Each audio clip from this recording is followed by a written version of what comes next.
देखा जाए हुकूमत ने आवाम को सस्ती गाड़ी जो इस्तेमाल शुदा देने के लिए बड़ा फैसला किया है, कमर्शियल इंपोर्ट की इजाज़त दी गई है।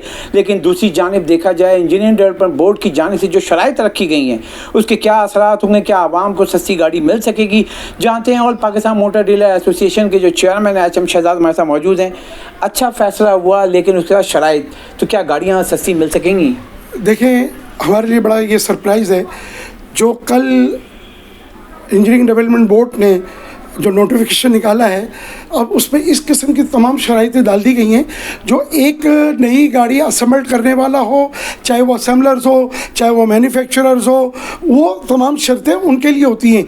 हम कमर्शियल इंपोर्टर्स बनेंगे, पाकिस्तान की हिस्ट्री में फ़र्स्ट टाइम होने जा रहा है। मैं IMF का भी शुक्रिया अदा करता हूँ, वज़ीर आज़म पाकिस्तान का शुक्रिया अदा करना चाहता हूँ। लेकिन इस किस्म की जो शराइतें आपने डाली हैं उससे कमर्शियल इंपोर्ट तो आप नहीं कर सकेंगे। एक तरफ आप कहते हैं कि जी ये शराइतें, मिसाल के तौर पे सेल टैक्स, इनकम टैक्स में रजिस्टर्ड होना, बिल्कुल हम रजिस्टर्ड हैं और जो नहीं है वो भी हो जाएंगे। फिर उसके बाद आप ये कहते हैं कि कितने सरमाए से आप ये कारोबार करेंगे, ये वफाकी कैबिनेट बताएगी। भाई क्यों बताएगी? जितना हमारे पास वाइट होगा, जिसके पास वाइट होगा LC खोलेगा, स्टेट बैंक के थ्रू LC खोलेगी, वो अपना इंपोर्ट कर। फिर आप कहते हैं जी आपने जो है वो सेल एंड सर्विस और उसके बाद पार्ट्स की सहूलत भी देनी है। तो भाई हम यूज़ गाड़ियों का काम करने जा रहे हैं जो दुनिया के मुख्तलिफ राइट हैंड ममालिक से हम इंपोर्ट करेंगे।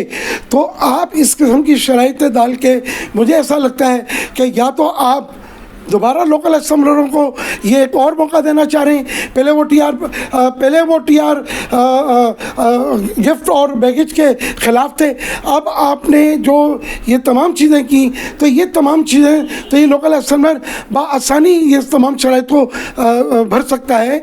लेकिन एक तरफ आप जो है वो RD लगा रहे हैं 40%, तो क्या दोबारा आप लोकल असेंबलरों को तहफ़्फ़ुज़ फराहम करना चाहते हैं? दोबारा वो लूट मार करेंगे? हम इनसे कंपटीशन नहीं कर सकेंगे।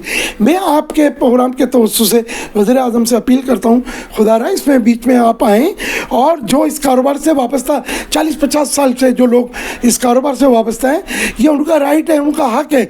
आप क्या उनके पेट पे लात मारेंगे? क्या उनको आप बेरोज़गार करेंगे?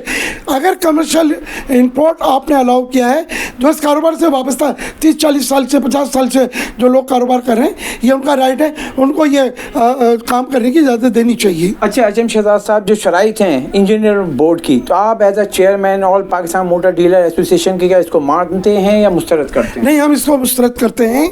मेरे तमाम पाकिस्तान के अंदर जितने कार डीलर्स हैं वो ऑलरेडी इसको मुस्तरद कर चुके हैं, इसलिए कि जो शराइत आप डाल रहे हैं ये एक कमर्शियल इंपोर्टर के लिए ये पॉसिबल नहीं है, वो भी यूज़ गाड़ियों की कमर्शियल। अच्छा देखें ना, आपके मुल्क में अगर पार्ट्स ना मिलते हों तो आप हम पे शर्त डालें।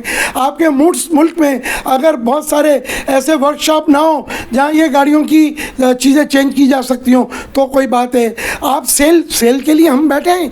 और जो बाकी आपने शराइत दी हुई है कि A1 गाड़ी आनी चाहिए, बिल्कुल राइट है। सेल टैक्स, इनकम टैक्स में रजिस्टर्ड होना चाहिए, बिल्कुल सही है।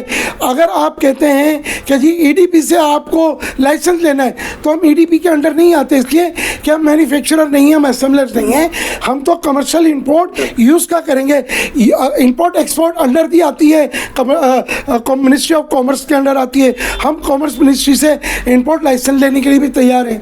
लेकिन खुदारा इस किस्म की शराइत डाल के आप पाकिस्तानी जो वो 25 करोड़ पाकिस्तानी एक ख्वाब देख रहे हैं सस्ती म्यारी गाड़ी मिल जाए, तो खुदारा वो ख्वाब आप चकनाचूर ना करें।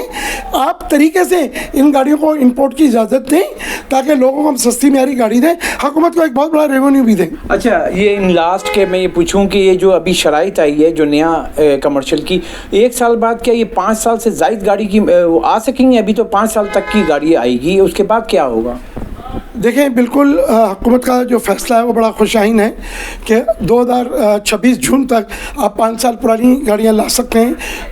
जुलाई 2026 से आप 7 साल, 8 साल, 10 साल पुरानी भी ला सकते हैं। लेकिन देखें, इस वक्त जो ड्यूटी एंड टैक्सेस इतने ज़्यादा हैं, 155% से लेके 450% तक ऑलरेडी ड्यूटीज़ एंड टैक्सीज़ हैं। आपने 40% आरडी डाल दी।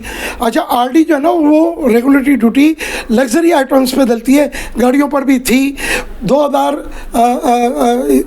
1800 सीसी से ऊपर की गाड़ियों पे ये थी, 1800 सीसी के नीचे इन गाड़ियों पे आरडी नहीं थी। अब आप ये लगाकर जो ड्यूटी और टैक्सेस सब हो जाएंगे वो 150 से लेके 650% तक हो जाएंगे। ये गाड़ी कैसे इंपोर्ट होगी? हो ही नहीं सकती। तो मेरी खुदारा वज़ीर आज़म साहब से अपील है कि एक तो 40% आरडी आपने डाली है, इसको भी हटवाएं। दूसरा, ये सारे जो शराइत हैं इसे आसान करें ताकि हम इन लोकल असम्बलरों का मुकाबला भी कर सकें और आवाम को सस्ती मियारी गाड़ियाँ दें, आपको एक रेवेन्यू दें। मुझे ऐसा लग रहा है कि ये काम जो है कुछ चंद अरबपति लोगों के हाथ में जाएगा, या फिर ये लोकल असम्बलर जो है ये गाड़ियाँ इंपोर्ट करेंगे, इनके ऑथराइज डीलर इंपोर्ट करेंगे, क्योंकि उनके पास तमाम चीज़ें, वो सेल टैक्स, इनकम टैक्स में रजिस्टर्ड हैं, उनके पास वर्कशॉप भी है, उनके पास पुर्जाजात भी हैं, उनके पास जो है वो तमाम सिस्टम जो ये इसमें डला हुआ है। मुझे लगता है कि ये डिज़ाइन ही जो है ना ये लोकल असम्बलरों ने किया है और ईडीपी ने उस पर साइन कर दिया है। जैसे कि आपने सुना, यहाँ पे बड़ा इल्ज़ाम लगाया गया है all Pakistan motor dealer association chairman के साथ कि उन्होंने सबसे पहले कहा है कि जो शराइत लगाई गई हैं, ऐसा लगता है जो लोकल असेंबलर हैं उनकी शराइत को पूरा किया गया, और साथ ही कहा है कि इंजीनियरिंग डेवलपमेंट बोर्ड की जो सख्त शराइत है उसको मुस्तरद करते हैं। वज़ीर आज़म से अपील की शराइत को नरम किया जाए, साथ ही जो 40% इजाफी रेगुलेटरी ड्यूटी है उसको वापस लिया जाए। जी।